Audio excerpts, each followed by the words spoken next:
Olá, tudo bem? Hoje daremos início a um treinamento sobre processo administrativo. Um tema bastante recorrente, que faz parte do dia a dia de você, servidor público, atuante aí, seja na esfera da administração pública, né, do Poder Executivo Municipal ou do Poder Legislativo. Todos nós, quando atuamos dentro da administração pública, e até mesmo aqueles que atuam junto à administração pública, se deparam, né, no desempenho aí de suas funções com processos administrativos. Então é sobre eles que nós vamos falar aqui dentro desse treinamento.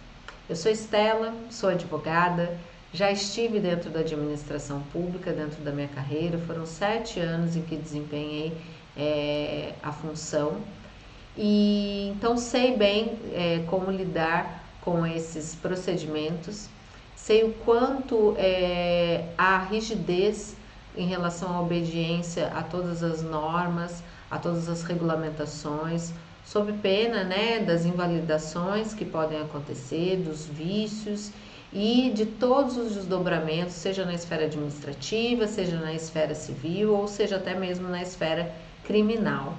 Então, sobre isso que nós vamos dar início aqui na nossa conversa, e aí vamos lá então.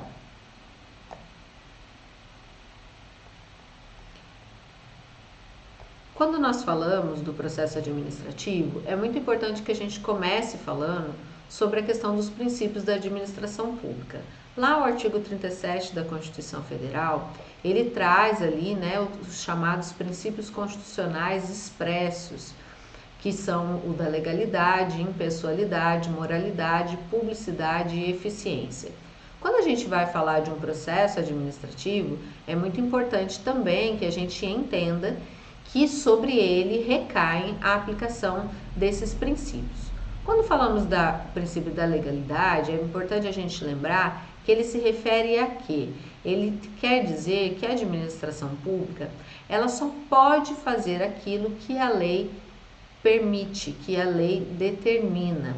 Então, ela está vinculada, né, à lei, né, à previsão legal dentro de sua atuação. Quando falamos da impessoalidade, o objetivo é que os atos administrativos eles sejam promovidos para um atendimento do órgão público e não do agente público, ou não para o atendimento de um interesse individual. Lembrando sempre, tratando-se de administração pública, o que impera é o interesse da coletividade, é o interesse público, certo? Em relação à moralidade, aí a gente vai se relacionar o que? A moral, a ética, a probidade administrativa, para que a administração pública, de uma maneira geral, ela atue com honestidade. A publicidade é para trazer o que? A transparência dos atos administrativos. Então, todo ato administrativo, ele deve aí incidir sobre uma divulgação oficial, seja através hoje de sites, né, dos perfis que existem, os sites da administração pública, seja através da publicação em diários, mas é extremamente importante que a publicidade ela aconteça para se dar o que é a devida transparência de toda a ação da administração pública. A razoabilidade, ela vem no sentido do quê, né? O princípio da razoabilidade, ele vem no sentido do quê? De que ele vai colocar limites àquela discricionalidade administrativa que sim existe, porém ela é limitada, porque ela sempre vai ter que ter como baliza, além do bom senso, a questão do interesse público. Então, o ato administrativo, ele precisa se pautar na razoabilidade de que qual é o melhor caminho para o atendimento do interesse público, certo? A finalidade é também essa questão relacionada ao interesse público. Então, o objetivo principal sempre, né, de todo ato administrativo, de normas administrativas, é atender o interesse da coletividade, é atender o interesse público. A motivação também é algo extremamente importante. Todo ato administrativo, ele precisa ser motivado. A motivação, ela vem como um princípio para trazer essa obrigação ao administrador de mostrar a coerência, né, a pertinência do ato que está sendo tomado. Então, ele precisa fundamentar, ele precisa discorrer os fatos e precisa informar com base em qual lei, em qual norma, em qual interesse que aquele ato está sendo pautado. Então, ele precisa sim motivar todas as suas decisões, todos os seus atos. Isso é de extrema importância para que aquele ato administrativo seja plenamente válido. Sobre o princípio da legalidade, é bem importante a gente lembrar o quê? Né? Que somente através de lei que vão se criar o quê? Direitos de particular, impondo qualquer aí dever, né, a eles. E também somente através de leis que são impostas aí, né, e são previstas infrações, que são prescritas sanções também. Sobre os atos administrativos, é importante a gente entender o quê? Que o ato administrativo é toda aquela manifestação realizada, né, pela administração pública, através de seus agentes públicos, através de seus servidores, certo? Então, toda manifestação que se dá dentro de um dia a dia da administração pública é chamada do quê? De um ato administrativo. Esse ato administrativo, ele pode ter a finalidade de adquirir um direito, né? De resguardar também, de resguardá-lo, de modificá-lo, de transferir, de declarar também efeitos, ou mesmo de extinguir ou impor obrigações aos particulares. Existe a questão do ato discricionário, ainda que bastante limitado, lembrando sempre que a administração ela está vinculada ao princípio da legalidade, então a sua discricionariedade ela é bastante limitada, mas ainda assim permite-se que ela haja pelo bem, né, pela razoabilidade, pelas questões aí todas atendendo a sua finalidade. Então, o ato discricionário é quando há uma certa liberdade de decisão do administrador, certo? Então, o legislador ele não proíbe que seja tomada uma decisão, que seja escolhido um caminho, e aí, diante disso, o administrador, o agente público, o servidor público, ele vai poder fazer a escolha. Um exemplo disso, por exemplo, é em relação às modalidades do processo licitatório. Existe uma previsão legal, né, quanto às suas modalidades, mas a modalidade que mais vai se adequar àquela contratação deriva, né, de uma escolha do administrador. Então, isso também, ainda que fique limitado ao que está previsto em lei quanto à escolha da modalidade, há uma discricionariedade outorgada ao administrador quanto à escolha de qual vai ser o melhor caminho para a escolha da modalidade e consequente procedimento. É importante também destacar, né, que todo ato, né, administrativo ele não pode interferir dentro da esfera do particular sem que antes tenha sido aí expedido a sua fundamentação. Então, um ato, para ele ser válido, é preciso que ele seja, nem sua fonte, em seu início, que ele seja fundamentado. Isso é de extrema importância para que, então, o particular, né, o terceiro, o cidadão, ele possa então ter a sua vida interferida pela prática desse ato administrativo. Sobre a invalidade dos atos, é importante a gente falar o seguinte, né, eles vão poder ser considerados inválidos toda vez que desatenderem ou os pressupostos legais, né, e regulamentares, ou mesmo os princípios da administração pública. Então, um ato que ele tem pessoalidade, um ato que ele fere uma questão mesmo da publicidade, ele pode ser considerado inválido. As hipóteses de invalidade são aí relacionadas tanto na lei estadual, que cuida do processo administrativo disciplinar, quanto também na lei federal, certo? Então, hipóteses de invalidade de um ato administrativo vem aí como um exemplo, né, a incompetência da pessoa jurídica. Né? Então, era para ser expedido, por exemplo, algo que seria de competência privativa, né, do chefe do Poder Executivo Municipal, do prefeito municipal, e de repente esse ato ele é praticado pelo presidente da Câmara. Ou seja, houve uma incompetência em relação, né, ao início, né, à prática desse ato. Aí, consequentemente, ele vai ser considerado aí inválido, né? O princípio que se relaciona com essa questão, com essa hipótese de invalidade, é a questão do interesse público e da eficiência, certo? Uma outra hipótese de invalidade é quando há omissão também de formalidades ou procedimentos essenciais. Então, de repente, tem que se seguir um rito. Vamos pegar aí questões relacionadas a contratações, questões relacionadas a procedimentos licitatórios, questões relacionadas a um processo administrativo disciplinar, questões relacionadas a um processo de pagamento.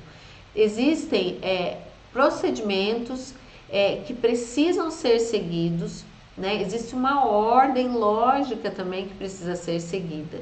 E que caso alguma dessas etapas seja descumprida, né, seja omitida dentro do processo, vai acarretar a questão da sua invalidade. Isso está relacionado diretamente ao princípio da legalidade. Outra questão que pode ser uma hipótese de invalidade é quando há impropriedade do objeto. Também quando há o quê? Uma inexistência ou impropriedade de fato ou de direito. Aí isso se relacionando ao quê? À motivação. Pode também se relacionar quando houver um desvio de poder, né? E aí automaticamente, se há um desvio de poder, está se descumprindo o princípio da finalidade, porque a finalidade sempre do ato administrativo é atender o interesse público, certo? Há uma hipótese também de invalidade quando há falta ou insuficiência de motivação. Também pode acontecer o que, né? Se acontecer uma falta, né, de correlação lógica entre o motivo e o conteúdo do ato, ou seja, feriu o princípio da razoabilidade. Não houve coerência, né? Não houve pertinência entre o motivo alegado e o conteúdo daquele ato. Mesmo que apresente qualquer vício, é importante a gente lembrar que o ato administrativo, ele pode ser convalidado, tá? Ele vai poder ser tanto convalidado, ou então, se o caso, anulado, né? Pela existência de algum vício. A anulação pode ser praticada de ofício, é o que nós chamamos do princípio da autotutela.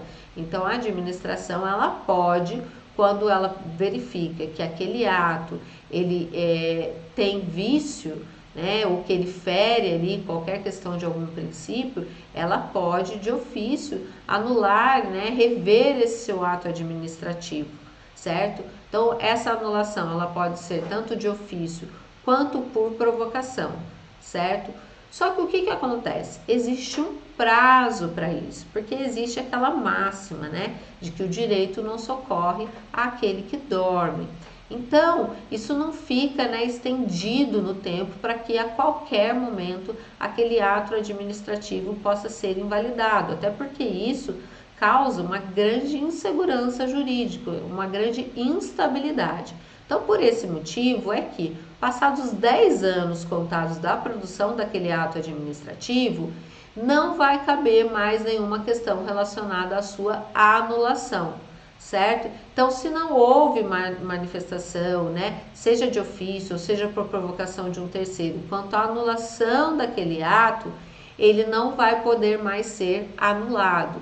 É o que se chama de prescrição, né, em relação à parte da invalidação daquele ato administrativo. É bastante importante a gente pontuar que da irregularidade não deve, né, não pode resultar qualquer prejuízo. Então, para que o ato ele seja, né, considerado inválido, é importante a gente entender que houve prejuízo ou à administração ou ao terceiro, ou ao administrado, certo? Caso de repente se verifique que aquele ato ele não causou prejuízo ao terceiro, não causou prejuízo à administração pública, ao erário, né, ao orçamento público, ele poderá ser convalidado, ou seja, ele vai poder ser corrigido, seja aí porque houve um vício de competência, seja aí porque houve um vício formal. Então, ele pode ser corrigido, tá? Então, aquele ato que inicialmente ali conteve um vício que caracterizaria a sua invalidade, ele pode passar por um processo de convalidação e, consequentemente, produzir todos os seus efeitos, seja na esfera administrativa, seja na esfera, né, jurídica. Todo ato administrativo, né, ele deve ser formalizado. Então, a gente faz uma divisão em relação a quê, né? Que existem aqueles atos administrativos que são de competência privada, ou seja, que só podem ser praticados por determinadas autoridades, e existem os atos também de competência comum, que podem ser praticadas por diversas autoridades, certo? Um exemplo disso, por exemplo, né, quando a gente fala de uma competência que ela é privativa, a gente se refere ao quê? À elaboração de um decreto. Um decreto, a autoridade competente, né, para exará-lo, para emiti-lo, é o chefe do Poder Executivo.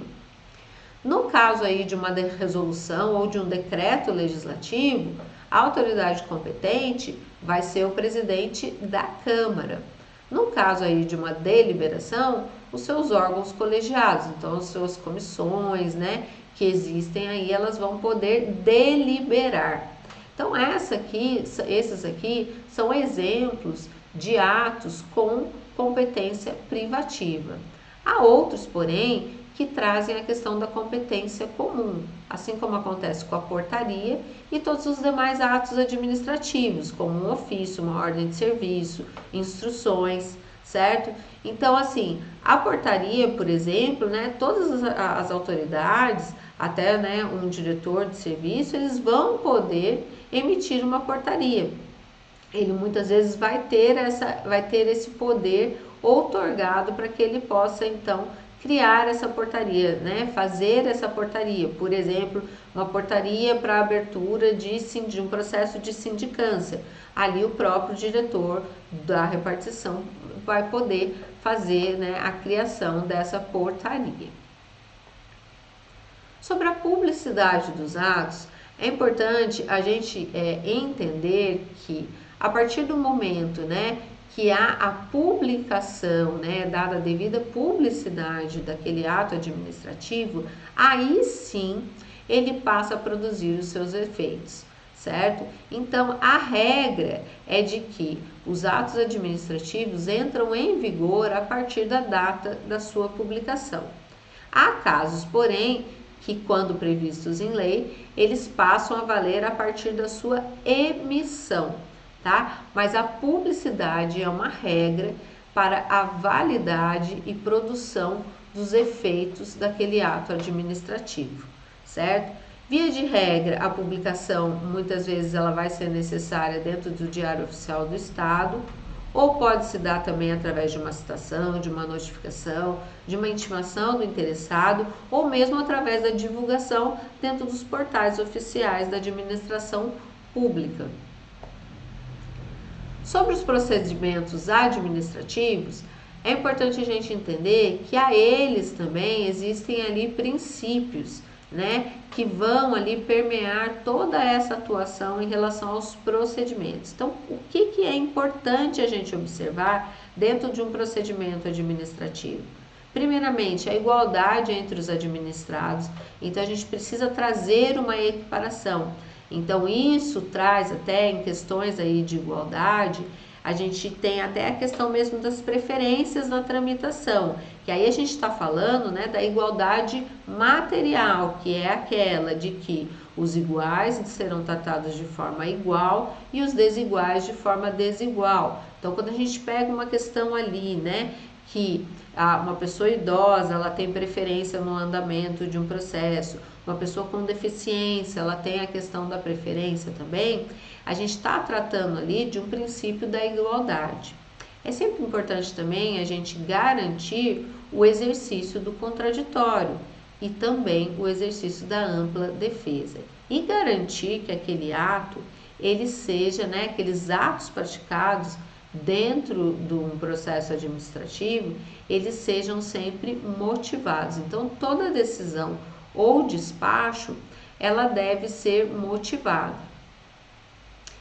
É importante sempre, né, para garantir essa questão dos princípios dos procedimentos administrativos, é sempre bastante importante a gente garantir, né, às partes o direito de manifestação. Então, se a gente está falando de um processo administrativo, é importante que ela tenha ciência de todos os atos que estão sendo praticados pela administração pública, bem como de que, caso ela queira, lhe seja dada a oportunidade para apresentar provas, para acompanhar a produção de uma prova, ou mesmo de obter vista do processo e de apresentar o recurso pertinente, tá bom? As provas, né, com relação à produção das provas, elas só vão ser recusadas pela administração pública naqueles casos em que elas sejam ou ilícitas, ou impertinentes, ou desnecessárias, ou mesmo elas tenham um cunho meramente ali protelatório dentro do procedimento que está sendo adotado. O direito de petição, ele é um direito ali que vem assegurado dentro da nossa Constituição Federal, né? Então, a todo cidadão, né, a toda pessoa, seja física ou jurídica, é garantido esse direito de petição, certo? Contra ali ou uma ilegalidade ou um abuso de poder e para defesa dos seus direitos, né? Daquilo que ela entende que de repente foi ferido. A administração pública, em razão do exercício desse direito de petição, que é garantido em nossa Constituição Federal, ela não pode se recusar a protocolar um pedido, uma petição, certo? É bastante comum, e eu já vi isso enquanto dentro da administração pública, de às vezes acontecer, né? Hoje menos comum, mas antes era bastante comum do que, né? De um servidor público às vezes falar isso mesmo, falar, eu não vou receber esse seu protocolo, eu não vou receber esse seu pedido. Porque ele é impertinente, porque ele é descabido, não importa naquele momento. O servidor público, ele não pode já proferir naquele momento o seu critério de julgamento sobre a vontade daquela pessoa, certo? Então, a petição, ela precisa ser recebida. Se depois vai ser visto que é um requerimento impertinente, se é um requerimento descabido, se é um requerimento, né, sem fundamentação, aí sim isso vai ser objeto de uma decisão fundamentada da administração pública. Agora, o que não pode acontecer é o administrador se recusar a receber aquele pedido. Então, o pedido, ele deve sim ser recebido pela administração pública, tá? E aí, então, uma vez recebido esse pedido, esse procedimento administrativo, ele vai passar pelo seu nível de instrução, né, pela sua fase de instrução. Então, existem aqueles procedimentos administrativos que eles são impulsionados, né, e instruídos de ofício, ou seja, a própria administração, né, o instaura. E existem aqueles procedimentos administrativos que são, né, movimentados inicialmente pelo requerimento de uma pessoa, seja ela física ou seja ela jurídica, certo? Em razão disso, é importante que se observe o quê? A questão da celeridade, né? Então, o processo administrativo, ele deve correr dentro de uma normalidade administrativa da forma mais eficiente e rápida possível. Então, dentro disso, a gente precisa lembrar também das questões das preferências, né? Então, ali na fila de espera, né, na pilha de processos, existem processos ali que vão ganhar uma ordem de preferência. como eu já mencionei, os casos que relacionam as pessoas idosas, os casos que se relacionam às pessoas com deficiência, né, são garantidos a eles, em razão de lei, de que esses processos ganhem prioridade em sua tramitação. O processo também administrativo, ele precisa garantir o quê? Uma economia, certo? Então, deve-se evitar de toda forma, gastos que sejam desnecessários. Porque nós estamos falando, né, de uma administração pública e, consequentemente, de um dinheiro que ele é público. Então, é muito importante que esses gastos, eles sempre sejam ali balizados pela questão da eficiência.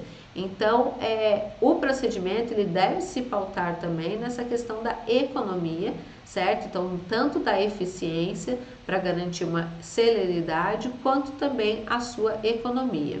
A simplicidade, ela vem do quê? Né? Evitar-se aquela burocracia demasiada, né? Que vai só causar, vamos dizer assim, uma propagação daquele procedimento no tempo, desnecessariamente. Então, é muito importante que se adotem mecanismos que simplifiquem. Então, a forma que se vai receber aquele pedido, para quem, né? Então, se vai ter que dar, quais são os caminhos, qual o rito daquele procedimento, a fim de que tudo caminhe de uma forma que atenda, né, aquele objetivo do processo instaurado e que tudo aquilo corra sem tanta burocracia. Tá? Então, hoje em dia, já esse excesso de burocracia, ele não é bem visto, né, pelos órgãos, inclusive pelos órgãos de controle. Então, o que precisa se aplicar, sim, é o princípio da razoabilidade, né? Ele precisa ali estar sempre norteando, e aí ele guarda uma relação direta também com essa questão da simplicidade. Então, também vai ter uma questão relacionada ao princípio da razoabilidade, a utilidade, né, de todos os trâmites que estejam sendo adotados. Então, cada etapa ela deve possuir uma finalidade.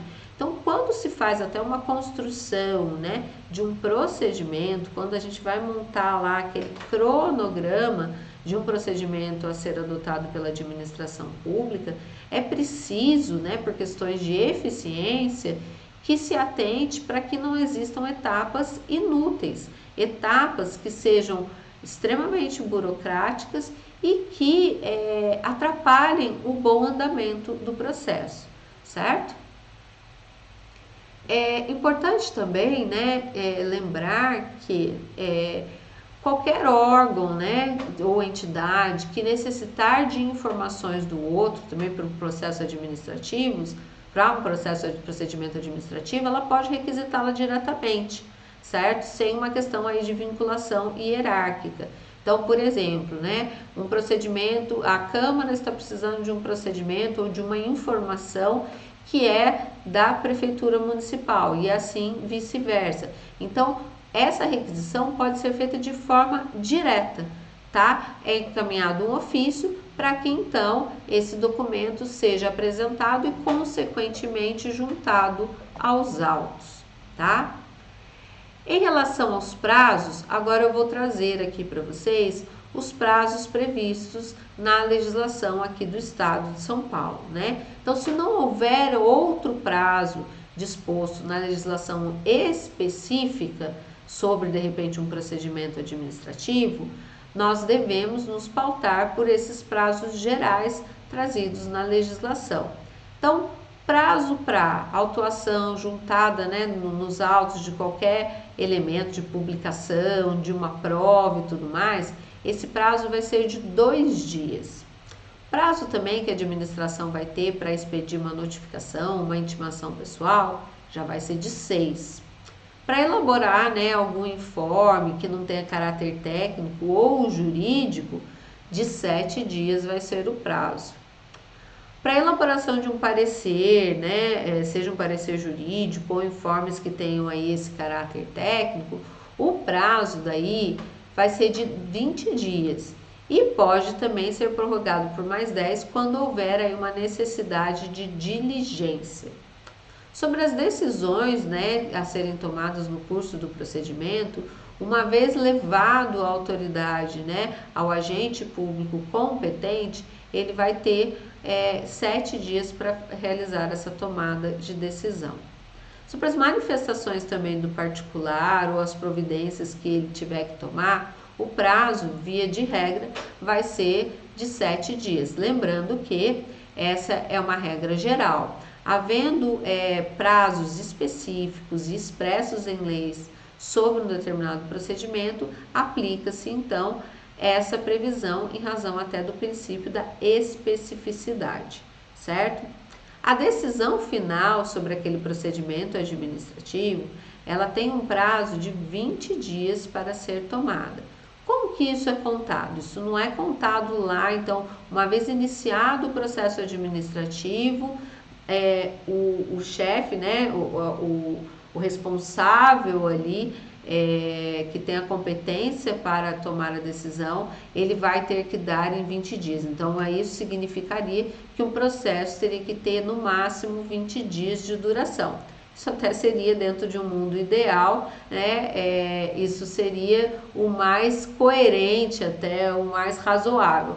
Porém, né, dentro das demandas todas administrativas, dentro da nossa estrutura, isso não se mostra pertinente e adequado. Então, aqui, quando a gente fala de um prazo para decisão final, é a partir daquele momento em que esse processo chega àquela autoridade para uma tomada de decisão. Aí, a partir disso, ele vai ter 20 dias para proferi-la. Outras providências que sejam necessárias a serem tomadas pela administração, aí o prazo ele já será de 5 dias, certo? É sempre importante que aquele prazo ele sempre vai começar, né, a correr a partir daquele momento em que seja possível a sua produção ou adoção da sua providência. Então, lembrando que é necessário dar a devida publicidade, é necessário dar a devida ciência aos interessados para que então se inicie a contagem de qualquer prazo, tá?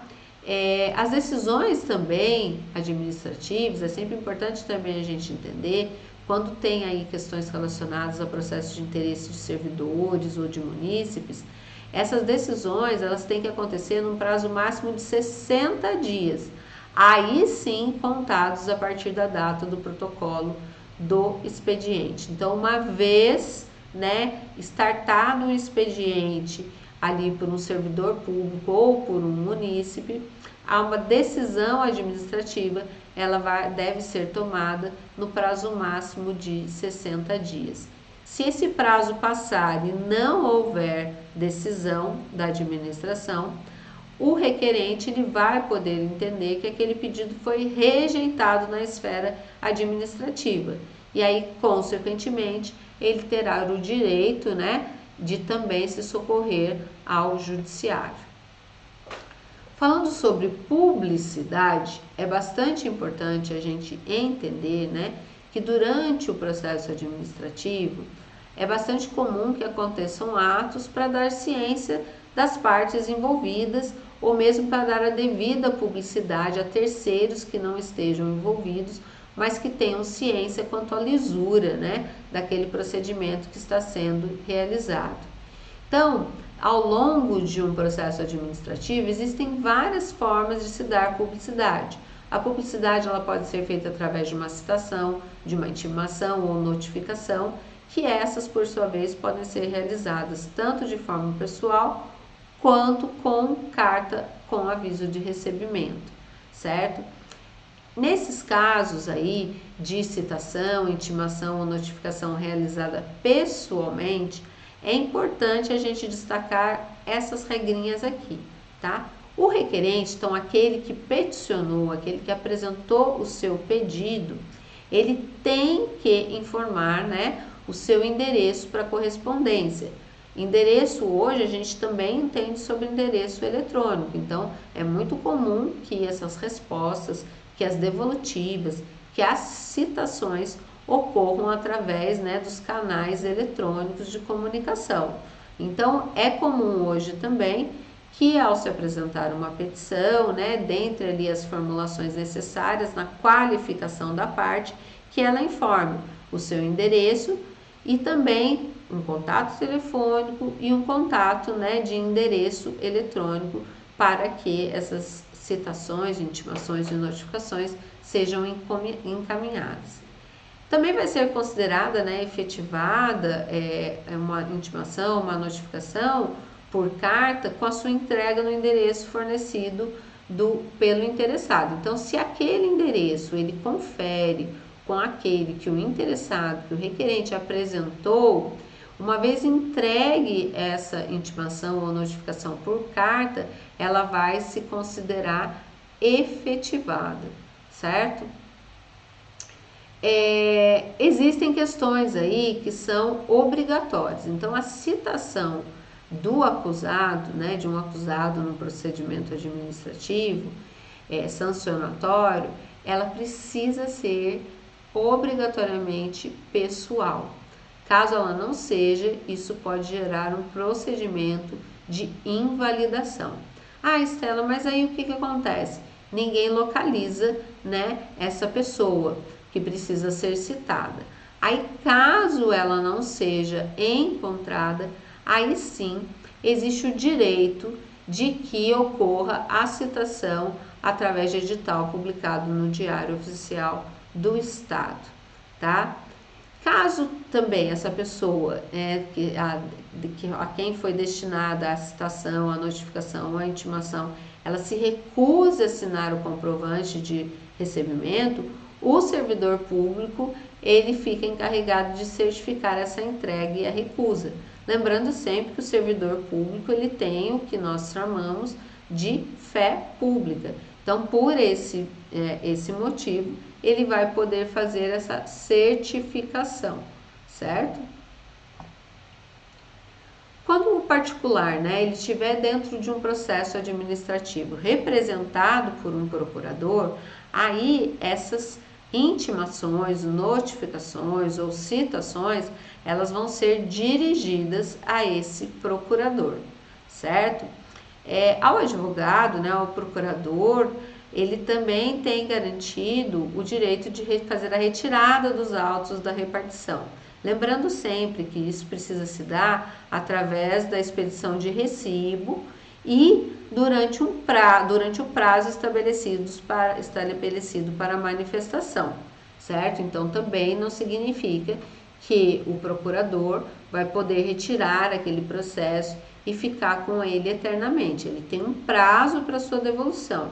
E esse prazo, quando ele retira esse processo dentro de um prazo para manifestação, aí o prazo para devolução vai ser o mesmo daquele em que a parte terá para apresentar a sua defesa, certo? Nós encerramos aqui então esse primeiro vídeo, essa primeira etapa sobre a questão do processo administrativo. Até o próximo bloco.